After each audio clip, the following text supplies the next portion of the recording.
hano muri Central Africa inshingano zanjye akazi nkora hano muri Central Africa dinda first lady wa kino gihugu. Kwinjira mu gisirikare nago navuga ngo hari umuntu wabingiriyemo inama.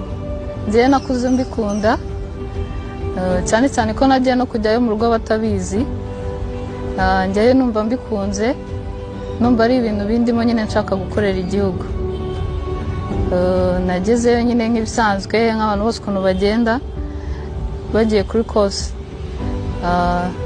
Nago nyine ubu byiyumvisha for the first time, ako nyine ugerayo nkanjye nk'umukobwa nagezeyo ndabishobora nk'uko abahungu babikoraga, ndabikora ndabisoza mbona ndapasinze mbaye umusirikare nk'uko nabyifuzaga.